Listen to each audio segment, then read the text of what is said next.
Muy buenos días. Bueno, pues esta es la cuarta entrevista y última con Herminio Gómez. Y entonces llamaron por teléfono y vienen las dos granaderas con la gente de la CTM, los famosos porros, y que me pelo por la barda, está como a 2 metros, pues brinqué con miedo, la adrenalina te ayuda, y ya fue una muchacha que quizá tú recuerdes, era reportera de Canal 2, fue a la casa y dice, oiga, ¿por qué corrió? Pues porque me querían fregar. Y dice, ¿y qué le faltó valor? Pues sí, le dije, no soy suicida. Y pues esas eran las elecciones. Sin embargo, quisiera dar desde este medio las gracias a Sócrates Rizo, que me dijo, Herminio, usted estaba pidiéndole a don Alfonso Martínez Domínguez urnas transparentes, y él le dijo que no era necesario. Luego le pidió a Jorge Treviño y pusieron unas transparambas que había donde archiveras, cajas archiveras. Y dice, ahora en estas elecciones, por primera vez, en honor a su petición, vamos a tener urnas transparentes y biombos para que nadie vea. Entonces, podría decir que mi paso por la política no ha sido en vano. Entonces, pues logramos ya... Ciertamente.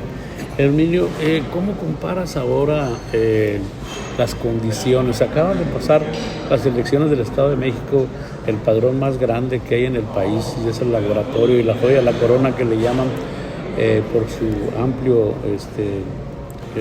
pues electorado. Sí, son casi más de 12 millones de sí, votantes. O sea, ¿cómo comparas, me refiero, lo que tú lograste ver hace 5, 10, 20, 30 años atrás acerca de cómo se manejaban las elecciones, estos procesos que se dan, y tan grande que es ese padrón, como acabas de decir, de más de 12 millones, y no hubo incidentes?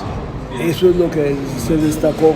No hubo quejas, no hubo golpeados, no hubo robos de urnas. Ahora los dos perdedores, tanto en el Estado de México como en Coahuila, reconocieron su derrota.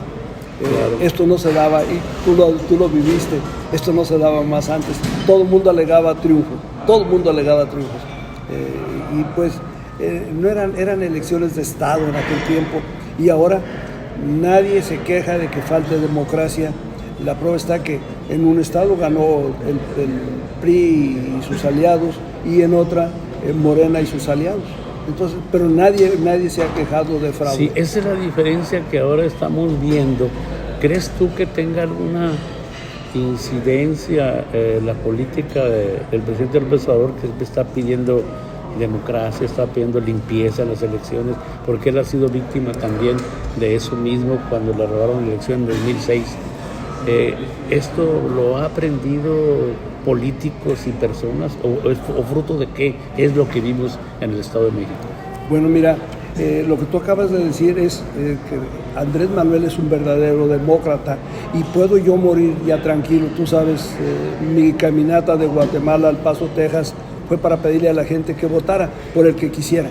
No, yo no iba yo iba representando a nadie.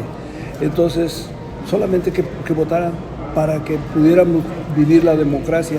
Luego también, pues, el viaje que fui a España a seguir a Miguel de la Madrid, y aquí las huelgas de hambre que llegué a hacer también cuando Pablo Emilio Madero, pues, que ganó 2-1 y no fue alcalde.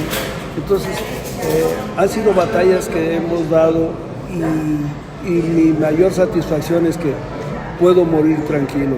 Me tocó ver la democracia de este país, que parecía que eso no lo íbamos a ver nosotros, y nos ha tocado vivirlo. Ya 23 estados de la República Mexicana gobernados por Morena. Le faltan 9 de los 32 que hay en todo el país. ¿Tú crees que el presidente, pues le falta ya un año y unos meses, ¿tú crees que el presidente se sienta satisfecho por manejar esto, por ver sus frutos acerca su concepto de la democracia y humanismo sobre todo, que él identifica su línea como humanismo mexicano. Estoy de acuerdo con él, aunque el Partido Acción Nacional dice que su doctrina es humanista, pero la verdad es nada más... Yo creo que de origen lo era, ¿no? Cuando las personas fundadores, quienes hicieron los estatutos, la doctrina, tenía como que un buen principio, y ocurre como muchas cosas que luego ya las personas pues, la van distorsionando, ¿no? Bueno, yo creo que más bien es un buen ideal que nunca se llevó a la práctica. El primer hombre que lo ha puesto en la práctica ha sido precisamente Andrés Manuel, y ahora nadie se queja de fraude electoral, nadie se queja, que no les gusta. Bueno, pues, el mismo Jesucristo no les gustó a todos, ya ven, los mismos judíos lo crucificaron. Pues entonces, si eso le pasó al divino, pues ¿dónde estaremos con Andrés Manuel? Pero puedo destacar algo. Don Francisco I. Madero es llamado el mártir de la democracia, o el padre de la democracia, que nunca la vivimos, excepto ahora. Entonces, Andrés Manuel le hicieron 2 fraudes en Tabasco para la gubernatura del estado. Le hicieron 2 para la presidencia de la República. Y con don Francisco I. Madero hubo 1 millón de muertos. Hubo por lo menos unos 600,000 huérfanos, unas 300,000 viudas. Hubo muchos que se exiliaron, los que tenían dinero se fueron del país. Hubo muertos, aparte de los muertos hubo mutilados y hubo odios y quedaron rencores. Y con Andrés Manuel, con 4... Vamos a cortar un momentito. Sí. Con la entrevista con Herminio Gómez, y bueno, estábamos hablando, fíjese, acerca de cómo había las condiciones electorales hace muchos años y cómo son ahora en este tiempo. Es muy importante esto. Habrá mucha gente que diga, bueno, pues es historia, son recuerdos, sí, pero tampoco hay que olvidar que el que no conoce la historia, su historia de su país, están obligados a repetirla, o les sirven además, porque el que no sabe de dónde viene no sabe para dónde va. Entonces, estos comentarios que hacemos con Herminio, recordando la historia, nos permiten ver las condiciones actuales y nos permite entonces comparar y orgullecernos de este avance que ha tenido nuestro país. Herminio, estabas hablando acerca de esta historia, acerca, bueno, pues de las condiciones que había antes, ¿no? Bueno, decía que don Francisco I. Madero es llamado el mártir de la democracia, pero en realidad fue el que creó 1 millón de muertos. Incluso muere él, muere su hermano, don Gustavo, y muere Pino Suárez, el vicepresidente de la República. Y el sufragio efectivo... Perdón, ¿por qué dices que Madero los creó? Madero creó la revolución que para tumbar a Porfirio Díaz, y llegó con la violencia, pero con la violencia se fue él también.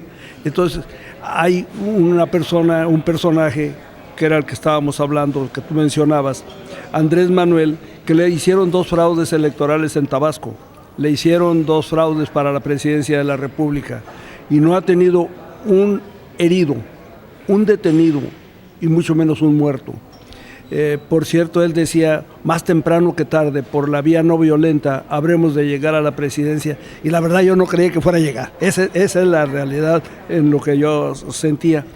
Y fíjate, con el 1 millón de muertos, con 600,000 huérfanos, con 300,000 viudas, quedaron muchos que se fueron para los Estados Unidos exiliados, y también quedaron odios, quedaron rencores y quedaron muchos mutilados. Con Andrés Manuel no ha habido ni un detenido ni un muerto. ¿Quién será más grande, don Francisco I. Madero o Andrés Manuel, que nos tocó ver que impusiera la democracia en este país? No hubo, a esta elección que acaba de pasar no ha habido queja, nadie se ha quejado. ¿Quién crees tú que sea más grande? Pues bueno, medido así, pues son otros tiempos, otras condiciones, Madero no propiamente inició con violencia, sino a él lo violentaron, Huerta lo fusiló, etcétera. Pero bueno, analizando eso, yo pienso muy bien que Andrés Manuel ha tenido un avance muy importante, incluso sus manifestaciones desde antes, que él siempre ha hablado de ellas sin quebrar un solo vidrio, sin violencia, etcétera. Y cómo ha tenido que lidiar con grupos de poder en México, en todo el país, pero más en el Distrito Federal, que cuando el fraude había organismos de esos pesados que querían tomar el aeropuerto y los principales puntos del país. 200,000 personas podían asfixiar un poco o provocar enfrentamientos, y él nunca autorizó eso, la violencia, y esas personas estaban en contra de él. Entonces la válvula de escape fue tomar todo el área del Paseo de la Reforma, donde pusieron sus tiendas de protesta, y esas las autorizó López Obrador para que fuera un válvula de escape por todo ese odio y coraje, que después también fue criticado por eso, ¿no?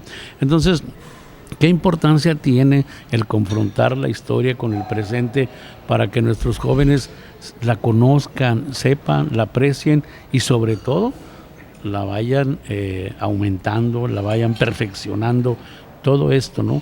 Que yo pienso que esa frase que identifica a Andrés Manuel no la han entendido en su totalidad, y las personas de gran poder en nuestro país. Por el bien de todos, primero los pobres. ¿Por qué? Porque las revoluciones se han iniciado con los descontentos de la gente. Andrés Manuel lo que ha hecho es equilibrar, aumentando salarios, etcétera. Entonces, a ellos mismos les beneficia, a los poderosos de este país les beneficia. Porque llega a darse una revolución, por los primeros que van es por ellos, como pasó en la Revolución Mexicana, que hicieron atrocidades con los hacendados y su familia, etcétera, etcétera. Bueno, pues precisamente, yo estuve también una semana, estuve allá en México en ese plantón que hicimos. Por cierto, también estaba el ministro Fernando Canales Clarión y me dijo, mira lo que está pasando. Le dije, sí, pero es preferible esto a lo que hicieron cuando don Francisco y Madero, que se incendió el país. Y los ricos se van. Aquí los que nos matamos somos los pobres. Bueno, no estoy de acuerdo contigo. Bueno, la otra es que se incendie el país otra vez. No, tampoco. Bueno, pues entonces, Andrés Manuel ha sido el hombre que en primer lugar dio una pensión a los ancianos para que ese dinero va a dar a los ricos. Son los poderosos, siempre son los que tienen pues los